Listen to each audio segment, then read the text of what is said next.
믿음의 경주가 앞에 펼쳐져 있습니다. 예수 그리스도를 영접한 사람이라면 누구나 믿음의 경주를 하게 되어 있습니다. 그런데 이 믿음의 경주는 내가 사는 동네 주변을 한 바퀴 도는 정도의 작은 경주가 아닙니다. 아주 먼 거리를 힘겹게 뛰어야 하는 마라톤과 같은 장거리 경주입니다.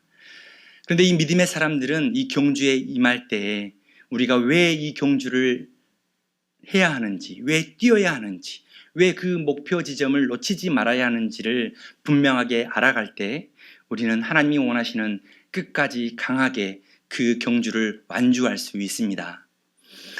제가 대학 시절에 10km 마라톤 대회를 나간 적이 있습니다.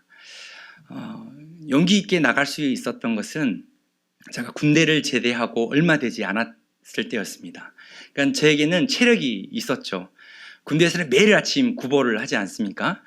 그래서 자신 있게 대회를 나갔습니다. 그리고 또 한 가지 내가 마라톤 대회를 나갔던 이유는 제대를 하고 나니까 주변에 아는 사람이 없는 거예요. 친구와 또 후배들이 없는 거예요. 그래서 내가 만약 마라톤 대회에 나가서 그 순위 안에 든다면, 만약 1등까지 한다면 그 꼬린 지점에 들어올 때 어떻게 하겠습니까? 많은 사람들이 저를 주목하고 환호하지 않겠습니까? 많은 여학생들이 저에게 환호성을 부르짖지 않겠습니까? 한마디로 인기를 좀 끌고 싶었습니다.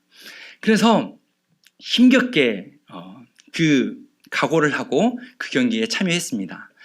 제가 대충 뛰었겠습니까? 아니면 심장이 터지도록 뛰었겠습니까? 예, 심장이 터지도록 뛰었습니다. 그런데 아쉽게도 성적이 9등으로 들어와서 아무도 관심을 가져주지 않더라고요. 그런데 그 경기를 통해서 제가 깨달은 것이 있습니다. 그것은 믿음의 경주자가, 또 마라톤에 참여하는 자가 분명한 목적이 있을 때 내가 심장이 터질도록 뛸 수 있구나, 그것을 깨닫게 되었습니다. 오늘 성경은 우리가 믿음의 경주자라고 얘기합니다. 오늘 1절에 보면 우리 앞에 당한 경주를 한다라고 말씀합니다. 이 경주라는 말은 헬라어로 아곤에서 나왔습니다. 그리고 이 아곤은 영어 단어로 변화될 때 아그니라는 단어로 변화되었습니다. 이 아그니는 고통이라는 뜻입니다. 그러므로 그리스도인의 달리기는 가벼운 조깅이 아니라 녹초가 되도록 힘겹게 뛰는 고통이 따르는 경주라는 것을 우리에게 말씀합니다. 또한 이 아곤은 신약성경 다른 곳에서 사용되어질 때 싸움이라는 단어로 사용되어집니다. 디모데후서 4장 7절에 보면 나는 선한 싸움을 싸우고 나의 달려갈 길을 마치고 믿음을 지켰으니, 여기에서 싸움의 아곤입니다. 이 아곤의 목적격 아고나입니다. 이 싸움이라는 것은, 경주라는 것은 승리를 쟁취하기 위하여, 영광을 쟁취하기 위하여 격렬하게 싸우며 뛰는 것이 바로 믿음의 경주라는 것입니다. 그래서 우리의 신앙생활이 순탄치 않은 것은 당연한 것입니다. 마라톤 세계선수권 대회나 프로 선수들이 뛰는 대회를 보신 적이 있을 것입니다. 그런데 그 대회에서는 그 선수들이 낙오되는 것을 쉽게 볼 수가 없습니다. 모든 선수들이 끝까지 자신의 페이스를 유지하면서 좋은 성적으로 경주를 완주합니다. 그런데 반대로 지방에서 열리는 축제의 마라톤 대회나 운동을 장려하는 대회를 아마 보신 적이 있을 것입니다. 아마 성도님들도 마라톤 대회를 참여해 본 적 있으실 것입니다. 그런데 이 작은 대회에서는 믿음의 경주자들이, 마라톤에 참가한 사람들이요, 승리에는 별 관심이 없습니다. 성적에는 별 관심이 없습니다. 처음에는 힘껏 뛰었다가 대부분 걸어갑니다. 그리고 갑자기 뛰었는지 쥐가 났는지 다리를 움켜잡고 바닥에 주저앉습니다. 그리고 힘이 들어서 앉아서 물을 벌컥벌컥 마시며 쉬고 있는 모습을 우리는 흔히 볼 수 있습니다. 믿음의 경주자들은 어떻습니까? 우리도 우리의 삶에 이렇게 주저하고 멈춰서고 또 걸어가는 신앙생활이 되는 것이 우리의 연약한 신앙생활입니다. 그렇지만 우리 하나님은 우리가 끝까지 강하게 믿음의 페이스를 유지하여 경주를 완주하기를 원하십니다. 오늘 말씀을 통하여 믿음의 경주를 완주하는 승리의 면류관을 받는 모든 복된 성도님이 되시기를 소망합니다. 끝까지 강하게 경주하기 위해서 우리는 어떻게 해야 하겠습니까? 첫 번째로 무거운 것, 죄를 벗어버려야 합니다. 1절 다 함께 읽겠습니다. 이러므로 우리에게 구름같이 둘러싼 허다한 증인들이 있으니 모든 무거운 것과 얽매이기 쉬운 죄를 벗어버리고 인내로써 우리 앞에 당한 경주를 하며. 아멘. 우리가 믿음의 경주를 하고 있을 때 홀로 있는 것이 아니라 우리를 바라보고 있는 사람이 있다고 말씀합니다. 허다한 믿음의 증인들입니다. 이 믿음의 증인들은 이 믿음의 경주를 완주한 사람입니다. 단순히 방관자가 되어서 멀리서 지켜보는 것이 아니라 그 모든 믿음의 완주자들이 말씀의 기록을 통하여 믿음의 경주를 먼저 시작한 그들을 잘 따라갈 수 있도록 성경 말씀에 기록하시고 그 말씀으로 우리를 격려하고 응원한다는 것입니다. 성경의 모든 기록이 이 믿음의 완주자들, 믿음의 경주자들에 의해서 기록된 것입니다. 그러므로 우리가 맞이하는 삶의 문제들, 고난들, 고뇌들, 이 모든 것들, 낙심과 실패들이 우리가 겪는 처음의 것이 아님을 우리는 기억해야 합니다. 믿음의 경주자들이 어떻게 힘겹게 이겨냈는지 우리는 말씀을 묵상하고 바라봐야 한다는 것입니다. 아브라함과 이삭과 야곱과 요셉과 모세, 수많은 믿음의 경주자들은 무거운 것, 얽매이는 모든 죄를 벗어 던졌습니다. 어떻게 인생을 짓누르는 그 무거운 짐을 벗을 수 있습니까? 어떻게 끊임없이 밀려오는 세상 유혹을 우리는 이길 수 있습니까? 그들은 하나님 앞에서 내가 누구인지를 분명하게 아는 정체성을 발견한 후에 무거운 짐을 벗어 던졌습니다. 나에 대한 정체성이 분명할 때, 나에 대한 존재의식이 분명할 때 우리는 무거운 것과 죄를 벗어 던질 수 있습니다. 모세에게 인생의 무거운 짐이 있었습니다. 모세는 400년 동안 고된 노동과 종살이를 하는 이스라엘 민족을 구원하고 싶은, 그들을 돕고 싶은 마음이 있었습니다. 그 믿음의 마음, 순수했던 마음이 실수가 되어 사람을 죽이고 광야로 도망치는 신세가 되었습니다. 그리고 40년 동안 광야에서 홀로 숨어 지내는 사람이 되었습니다. 인생이 한 해가 거듭되면 거듭될수록 모세는 인생의 짐이 점점점 무거워졌습니다. 내가 누구인지 알 수 없었습니다. 내가 누구기에 이 광야에 있는지, 내 주변에는 아무도 없는지 하나님께 질문했습니다. 그렇게 80년 가까이 자기가 누구인지 알지 못하는 인생을 살았습니다. 사랑하는 성도 여러분, 세상에서 가장 고귀한 지식 중에 하나는 바로 내가 누구인지를 아는 나에 대한 인식입니다. 세상 경제를 아는 것보다, 취업을 위하여 내 직장의 지식을 얻는 것보다 더 중요한 것은 나에 대해서 아는 것입니다. 나에 대해서 분명하게 모를 때 무거운 짐은 계속 우리를 힘겹게 합니다. 항상 따라다닙니다.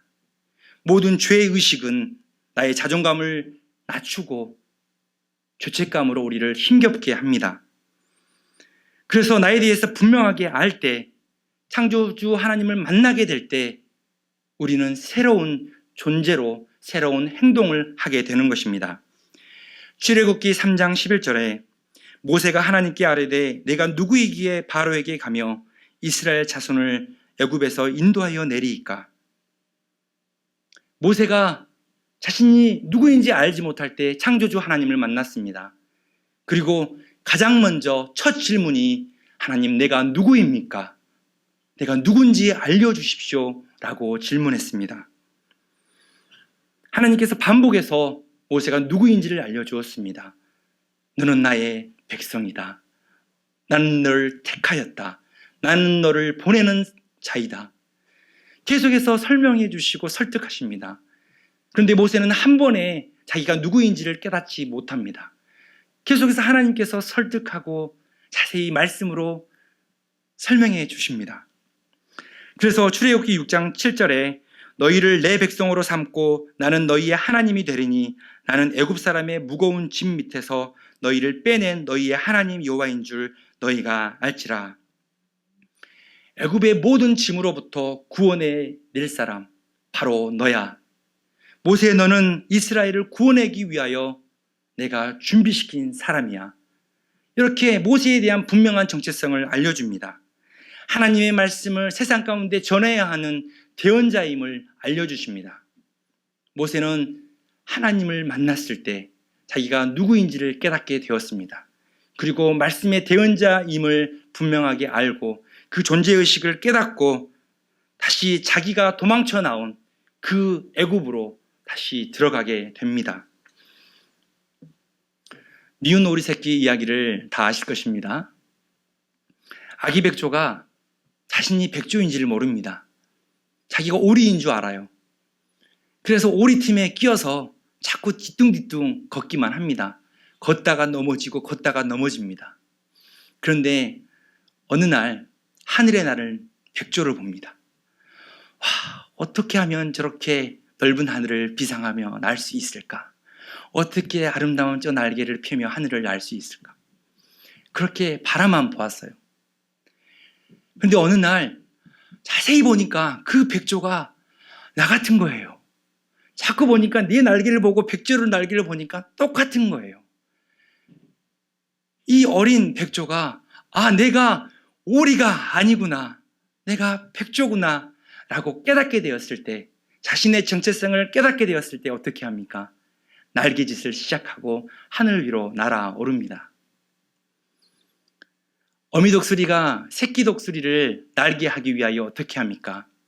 가장 먼저 자신의 새끼 독수리가 머물렀던 둥지를 흩어버립니다. 더 이상 여기에 지낼 수 없게 해버립니다. 그리고 꽉 물어서 절벽에서 떨어뜨립니다. 왜요? 나르라고. 너는 둥지에만 있는 존재가 아니야. 너는 하늘을 나는 존재야. 근데 떨어지는 거예요. 날개짓을 해요. 근데 한 번은 날지를 못하는 거예요. 또 어미가 물어다가 이전보다는 더 높은 곳으로 올립니다.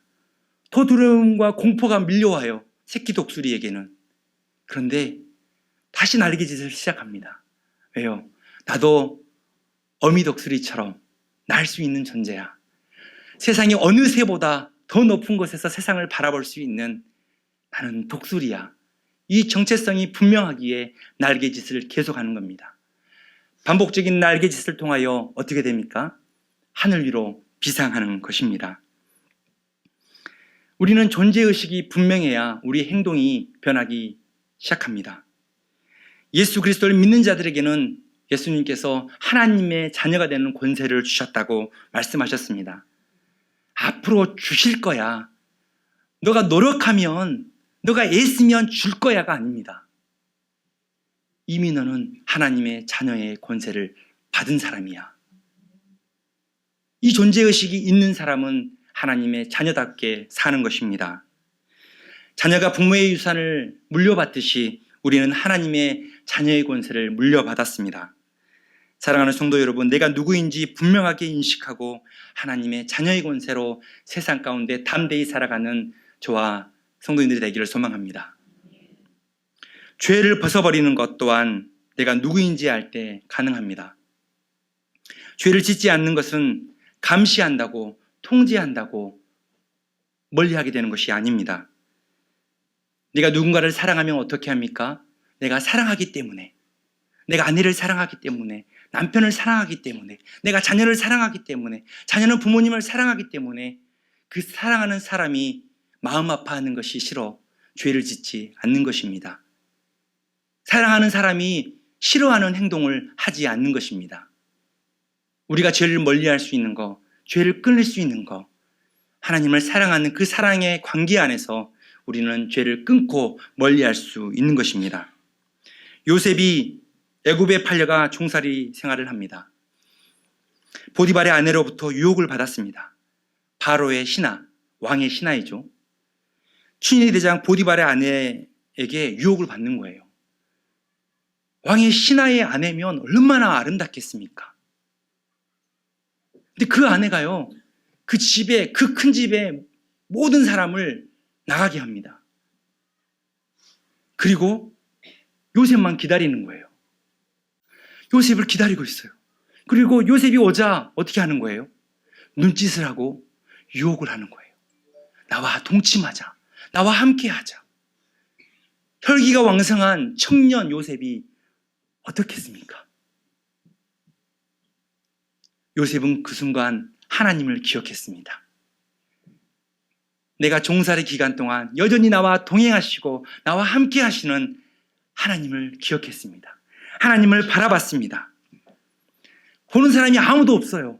사람은 보는 사람이 아무도 없어요. 그렇지만 하나님이 보고 계시기 때문에 죄를 짓지 않는 것입니다. 모든 옷을 버려두고 도망치기 시작한 것입니다. 우리의 사랑하는 자녀들이, 여기 앉아 예배하는 우리 청소년, 청년들이 어떻게 세상의 정욕과 음란을 이길 수 있습니까? 어떻게 세상의 중독으로부터 우리는 해방될 수 있습니까? 자신을 철저히 통제한다고, 부모님이 나를 감시한다고 죄를 이길 수 있는 것이 아닙니다. 하나님과 깊은 사랑의 관계 안에서 죄를 멀리하고 버릴 수 있는 것입니다. 우리 모두 하나님을 더 깊이 사랑하기에 죄를 멀리하고 죄를 벗어버리고 무거운 짐을 벗어버리는 우리 모두가 되기를 소망합니다. 예수님은 우리가 빛과 소금이라고 말씀하셨습니다. 내가 빛이기에 내가 거하는 모든 곳은 밝은 빛이 될 거야 라고 말씀하셨습니다. 내가 있는 곳은 모든 어둠이 사라질 거라고 말씀하셨습니다. 가정에서 내가 소금처럼 녹아지면 화목한 가정, 행복한 가정이 되는 것입니다. 그런데 문제는 예수님의 이 선포, 예수님의 이 존재론적인 선포를 내가 받아들이냐, 받아들이지 않느냐는 것입니다. 사실 말씀은 듣지만 수많은 성도들과 많은 믿음의 사람들이 이것을 받아들이지 않습니다. 내가 빛과 소금인지를 잊고 살아갑니다. 성도 여러분, 빛과 소금임을 받아들이시겠습니까? 내가 빛과 소금임을 바로 인식하게 될 때, 내 존재의식을 깨닫게 될 때 우리의 삶에는 하나님의 능력이 임하기를 소망합니다. 끝까지 강하게 경주하기 위해서는 두 번째 예수님을 바라봐야 합니다. 우리 2절 말씀 우리 다 함께 읽겠습니다. 믿음의 주요 또 온전하게 하시는 이인 예수를 바라보자. 그는 그 앞에 있는 기쁨을 위하여 십자가를 참으사 부끄러움을 개의치 아니하시더니 하나님 보좌 우편에 앉으셨느니라. 아멘. 우리를 온전하게 하신 예수를 바라보자. 예수님을 바라본다는 것은 어떤 의미입니까? 예수님처럼 경주하는 것입니다. 예수님처럼 삶을 살아가는 것입니다. 우리 예수님은 어떻게 믿음의 경주를 하셨습니까? 예수님은 그 앞에 놓인 기쁨의 상을 바라보며 경주하셨습니다. 예수님은 이 땅에 오시기 전에 천국에 거하다 오신 분입니다. 그 천국이 얼마나 영광스러운지, 얼마나 찬란하고 위대한지를 어느 누구보다 잘 아시는 분이 예수님입니다. 공생의 기간 많은 시험을 만나고 핍박을 만나고 고난을 만나도 그 모든 세상의 것, 그 유혹과 시험이 천국의 영광과는 비교할 수 없는 것입니다. 십자가의 죽으심을 통하여 인류를 구원할 많은 사람들이 앞으로 올라갈 그 천국이 어떻게 기쁘고 영광이 넘치는지 잘 알았습니다. 그래서 우리 모두가 바로 그것에 살기를 바라며 기쁨의 상을 바라며 경주하신 것입니다. 예수를 바라본다는 것, 예수님처럼 경주한다는 것입니다.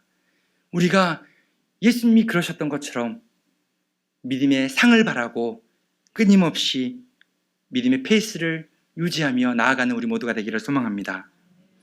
고린도전서 9장 24절 말씀 함께 읽겠습니다. 운동장에서 다름질하는 자들이 다 달릴지라도 오직 상을 받는 사람은 한 사람인 줄 너희가 알지 못하느냐. 너희도 상을 받도록 이와 같이 다름질하라. 하나님께서 주실 상을 기대하십니까? 세상에 다름질하는 사람이 많다는 것입니다. 세상에 썩어질 것을 향해, 세상의 욕망을 향해 열심히 살아가는 사람이 수없이 많다는 것입니다. 그렇지만 우리 믿음의 사람들은 썩지 않을 것, 하나님이 주실 것, 영원한 것, 영원한 가치와 사랑과 은혜가 있는 그 상을 바랄 때에 우리는 다름질할 수 있다고 오늘 말씀하고 계십니다. 좋은 상을 받기를 원하는 마라톤 선수가 자신의 몸을 함부로 관리하겠습니까? 경주를 앞두고 있는 사람이 아무거나 먹고 자기네 시간을 아무렇게나 쓰겠습니까? 가장 철저하게 절제하고 자신의 시간을 훈련에 쏟을 것입니다. 25절에 보면 이기기를 다투는 자마다 모든 일에 절제하나니 그들은 썩은 승리의 간을 얻고자 하되 우리는 썩지 아니할 것을 얻고자 하는도다. 하나님께 상 받기를 원하는 사람만이 절제하는 삶을 산다고 말씀합니다. 내 삶이 함부로 사라지는 것, 죄로 물들어 사라지는 것, 하나님의 상을 바라지 않는 것과 같은 것입니다.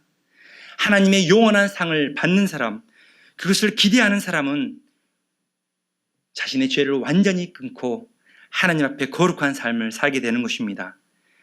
사랑하는 성도님들이 거룩한 하나님의 상을 바라며 하나님 앞에 절제하는 삶, 거룩한 삶을 살아가는 우리 모두가 되기를 소망합니다. 마지막으로 예수님은 그 기쁨을 위하여 부끄러움도 개의치 아니하셨다라고 말씀합니다. 부끄러움이라는 것은 어떤 감정입니까? 수치심과 모욕스러운 감정입니다. 우리가 좋아하는 감정이 아닙니다. 우리가 경험하고 싶지 않는 감정이에요.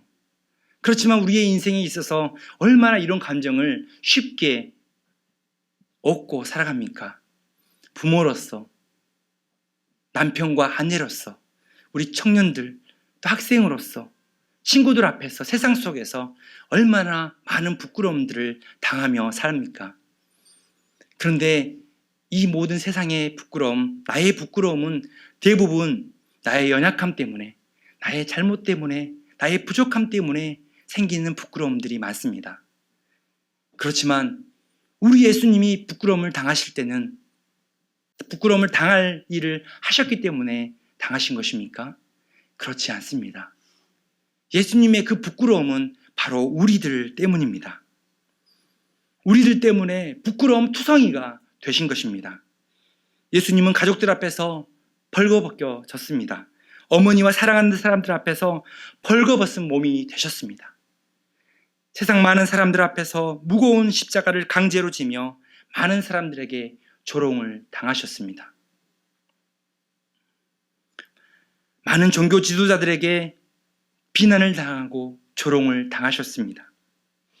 죄가 없으신 분이 죄인으로 선고받고 죽음으로 사형을 당하게 되었습니다.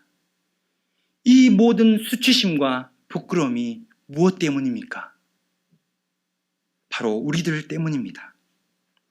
왜 예수님은 이런 부끄러움을 참아내셨습니까? 우리의 생명을 살리기 위함이었습니다. 무슨 힘으로 온 인류가 감당해야 할 그 무거운 짐을 혼자 감당하셨습니까? 우리는 끊임없이 하나님 앞에 질문해야 합니다. 주님, 왜 그러셨습니까? 왜 그렇게 하셨습니까? 우리는 나를 살리기 위하여 부끄러움을 참으시고 십자가를 지신 예수 그리스도를 바라보며 그 사랑을 날마다 기억해야 합니다. 우리 삶에도 각자에게 주어지는 부끄러움들이 있습니다. 그런데 그 인생의 부끄러움 앞에 성도님들은 어떻게 반응하십니까? 조금만 억울해도, 조금만 어려워도, 조금만 부끄러운 일을 당해도 하나님 앞에서 주님, 저 포기하고 싶습니다. 원망하고 불평하지 않습니까? 작은 고난이 찾아와도 바로 그 자리에 멈춰서지 않습니까? 사랑하는 성도 여러분, 우리 앞에 놓인 기쁨을 위하여, 하나님께서 주실 상을 위하여 예수님을 바라보며 나아가는 우리 모두가 되기를 소망합니다. 말씀을 마무리하고자 합니다. 우리 앞에 놓인 믿음의 경주를 믿음의 증인들처럼 담대히 끝까지 강하게 뛰십시오. 나는 하나님의 대언자요, 하나님의 자녀요, 세상에 보내신 빛과 소금입니다. 인생의 많은 무거운 짐과 죄를 벗어버리고 믿음의 경주를 하십시오. 우리를 위하여 십자가 부끄러움을 참으셨던 주님처럼 삶의 부끄러움과 고난을 잘 인내하십시오.